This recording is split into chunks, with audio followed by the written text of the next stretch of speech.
Bonjour, Gilles ici pour actualité-dvd.com. Je vous parle du Blu-ray de Kingsglaive Final Fantasy XV. Le film de Takeshi Nozue est distribué par Sony Pictures et met en vedette en anglais les voix d'Aaron Paul, Sean Bean et Lena Headey. Sorti en magasin le 4 octobre 2016. Dans un monde merveilleux, les dernières forces du royaume de Lucis, dernier rempart d'un cristal magique, faiblissent sous les attaques répétées de l'empire de Niflheim. Nyx, un soldat d'élite du roi Regis de Lucis, découvre que la trêve demandée par les ambassadeurs de Niflheim dissimule peut-être un complot aux conséquences dramatiques. Je vais vous dire, je ne suis pas nécessairement le plus grand fan de la série Final Fantasy. J'ai joué aux incontournables, Final Fantasy sur NES, Final Fantasy VI sur Super Nintendo, le 7, le 8, le 9 sur PlayStation et aussi le 10e sur PlayStation 2. J'ai suivi la série sans trop de fanatisme et j'ai même pas touché aux derniers opus depuis Final Fantasy X-2. Oui, parce qu'il y a eu un Final Fantasy X-2.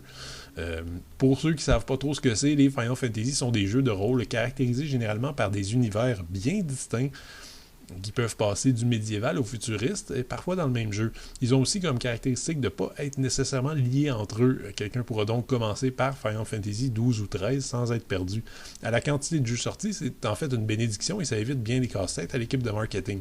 C'est aussi et surtout une des franchises les plus populaires du jeu vidéo, à un point tel que la compagnie mère, Square, a décidé de s'aventurer au cinéma avec Final Fantasy The Spirits Within, une œuvre de science-fiction écologiste au graphisme à l'image de synthèse impressionnant. Accessoirement, le film coûteux a aussi fait un flop monumental à l'époque. En voulant opérer un retour aux sources, Square s'est tout de même lancé dans un deuxième long-métrage, une suite à Final Fantasy VII, intitulé Advent Children. Le résultat d'un dynamisme inouï, visuellement époustouflant, était également excessivement dense, confus et éparpillé. L'expérience cinématographique de Square n'ayant pas nécessairement porté fruit, il propose cette fois encore un angle d'attaque différent. Voici donc Kingsglaive Final Fantasy XV qui peut être vu comme un film, une publicité, une bande-annonce ou l'extension naturelle de Final Fantasy XV. Il s'agit en fait d'une préquelle ou sidequel et présentant le contexte et l'univers du tout nouveau Final Fantasy XV qui sort en novembre. Voilà qui devrait donc couper l'herbe sous le pied aux critiques qui disent toujours que ces films ont l'air d'une scène d'animation tirée d'un jeu vidéo, puisque cette fois-ci, c'est exactement le cas. Pour les curieux, prenez également en note que Final Fantasy XV est aussi précédé de Final Fantasy XV Brotherhood, une série d'animation japonaise. Donc en termes de convergence médiatique, on y est allé fort cette fois-ci.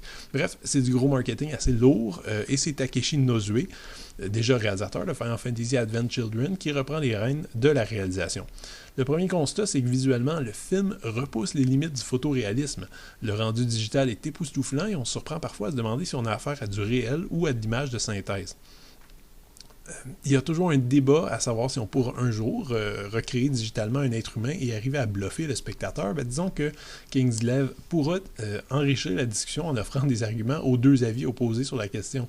Si les images sont parfaites, l'animation laisse à désirer, particulièrement les expressions et les émotions des visages qui demeurent beaucoup trop BD-esques. Par ailleurs, depuis Final Fantasy Spirits Within en 2001, les animateurs ne sont toujours pas arrivés à rendre humains les yeux de leurs marionnettes. Le résultat donne donc l'impression de voir un blockbuster énorme et riche dont le casting serait entièrement constitué de très très mauvais acteurs.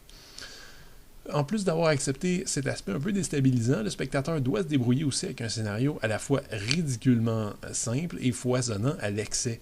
Dès les premières minutes, on doit s'arranger pour s'y retrouver dans un monde fantastique avec une bonne demi-douzaine de personnages importants et on nous demande également de comprendre les politiques en place, les positions de pouvoir et l'état d'une guerre mondiale avant de nous balancer en fait plusieurs années suite à cette mise en contexte. Mais une fois qu'on se dépêtre un peu dans tout ça, on se rend compte que l'histoire est non seulement simple, mais également plutôt banale derrière une façade opératique grandiloquente. Heureusement, il reste le visuel. Cette fois-ci, les créateurs ont opté pour un monde qui fusionne sensibilité orientale hyper stylisée avec architecture occidentale à mi-chemin entre le médiéval et le modernisme lourd du New York actuel. Attendez-vous donc à voir se côtoyer des monstres géants, des robots, des magiciens, des vaisseaux volants et des automobiles.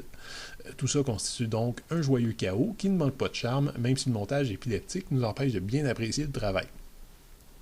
Le Blu-ray est présenté en 2x40 anamorphique avec piste audio en anglais, français et portugais DTS HD 5.1 ou en espagnol, japonais ou thaï 5.1. Les sous-titres sont offerts en anglais, français, portugais, espagnol, thaï, cantonais, indonésien, coréen, malais ou mandarin. Les bonus sont un petit peu décevants. Je sais qu'une édition spéciale du film est offerte et contient la série d'animation Brotherhood, mais ce Blu-ray est standard et n'offre donc que quelques featurettes qui portent respectivement sur le travail de doublage, la création du monde, la bande sonore et la technique de capture de mouvement utilisée lors du tournage. Étonnamment, on parle assez peu du jeu vidéo, l'ensemble contient également une copie digitale du film. Il y a quelques années, Big Hero 6 de Disney présentait une ville où l'architecture américaine avait été fusionnée avec l'architecture traditionnelle japonaise. Si vous avez envie de pousser un peu plus loin le concept, jetez un coup d'œil sur ce Kingsglaive Final Fantasy XV, précurseur d'un jeu vidéo attendu. Le long métrage propose des images saisissantes et devrait satisfaire les amateurs de fantastique à grand déploiement qui sauront pardonner des problèmes de caractérisation et un scénario au final assez peu satisfaisant. On n'est toujours pas arrivé, à mon avis, à un film de Final Fantasy irréprochable, mais je dois saluer les concepteurs de savoir assumer leur imagination débridée et de pousser à nouveau au maximum les possibilités techniques de l'animation assistée par ordinateur. C'était Gilles, merci, bon visionnement.